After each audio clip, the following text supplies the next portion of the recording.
I am Shaun of Liberty. Welcome to today's Shaun of Liberty brief. Today's installment, The Fall of New Harmony. In the year 1825, on the American frontier, a wealthy Scottish businessman named Robert Owen came to America believing he could build the perfect society. An early disciple of socialism, Owen fantasized of a world without poverty, without competition, and where the results of every person's efforts ended with equal outcomes. So he purchased 20,000 acres of land in Indiana. He called his utopian vision New Harmony. My friends, here no one shall be rich and no one shall be poor. We shall share our labor and share our rewards. Together we will build a better future. To many people, it sounded wonderful. Who wouldn't want a society where everyone worked together and everyone was cared for? But there was one problem: human nature.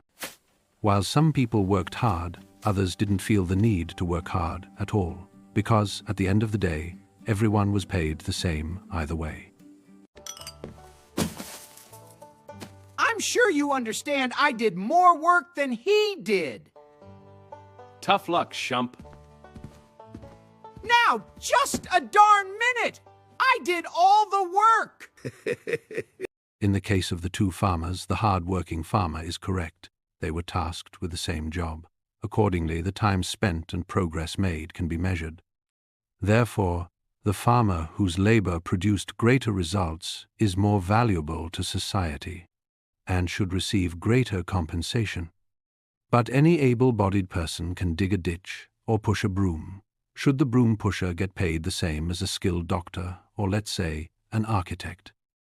If you say yes, then what is the incentive in an egalitarian economic society to do the much more difficult job when you end up with the same living conditions as the person with the easier job?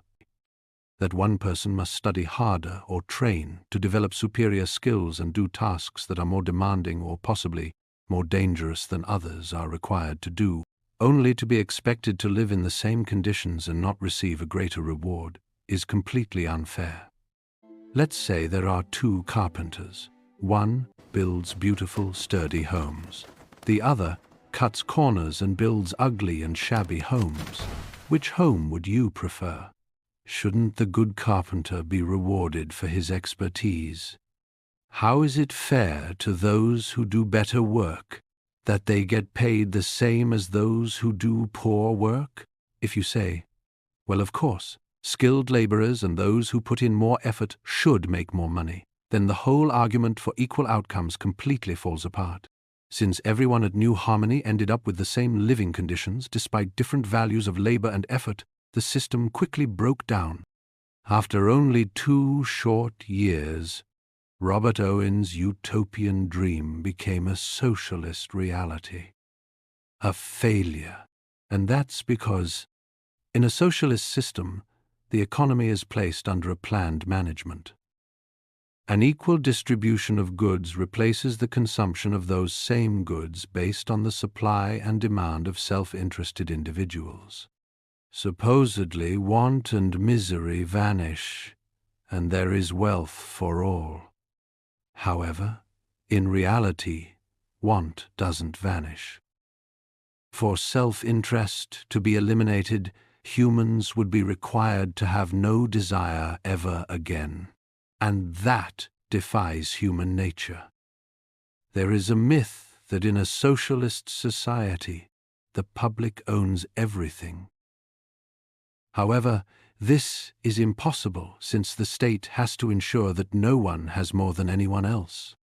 Therefore, socialism centralizes control, stripping individuals of their ability to make personal choices regarding their careers and property. This central authority dictates production and distribution, leading to a system where the public does not genuinely own resources or have the freedom to manage their own economic affairs. All public property is, in reality, state-owned.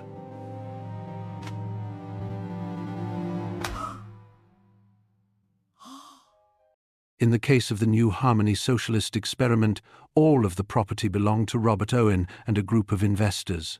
They were essentially the governing body.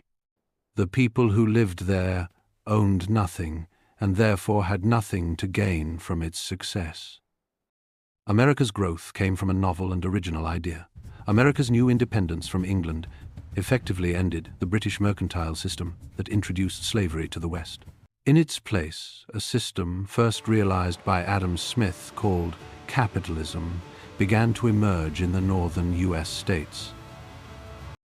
Capitalism, which is incompatible with slavery, is based on the idea that individuals should be free to choose, free to work, and choose the type of work best suited for them, free to create, free to own property, and free to trade with one another.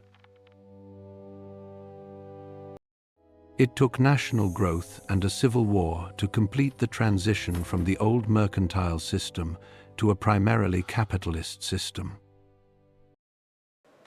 When people keep the rewards of their labor, they have reason to work, save, invent, and improve.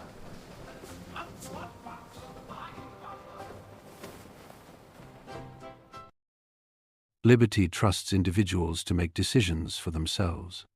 It allows millions of people to pursue their own goals while voluntarily cooperating with others.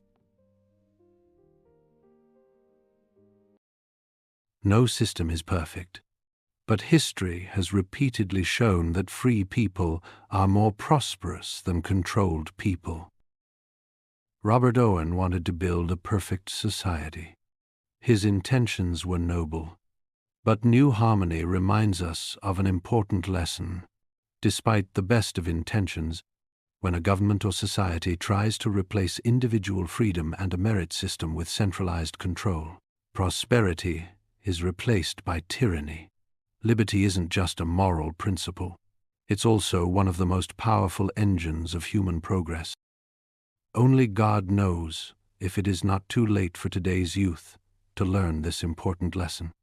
If they don't, liberty will be lost forever. And that's today's lesson in liberty.